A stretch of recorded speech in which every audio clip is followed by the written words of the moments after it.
வீட்டுக்குள்ளே வந்தாச்சு, கேட்டில் கட்டி வச்சுட்டேன். என்ன யோசனைன்னு பாருங்க. அந்த கயிற்று அந்த ரோப் வந்து இது 3வது கடிச்சு பேசுகிறாங்களாம்மா. அவளை பற்றி கம்ப்ளைண்ட் பண்ணுறேன்னாம்மா.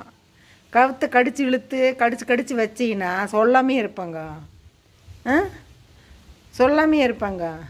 குறும்பு பண்ணால் நீ நல்ல சரி சொல்லலை இந்தா சொல்லலை. நீ ரொம்ப நல்லவன் சர்டிஃபிகேட் கொடுத்தற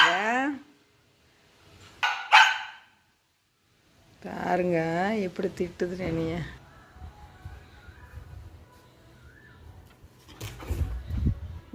போன பிடுங்க வர்றது பாருங்க, போன பிடுங்கிறதுக்கு வர்றது பாருங்க. அவளை திட்டுறனாமா. எத்தனை கைத்தை வேஸ்ட்டு பண்ணியிருக்கிற. நீ திட்டுனா நீ போன பிடுங்கி என்ன பண்ணுவேன்? போன பிடுங்கி என்ன பண்ணுவேன்?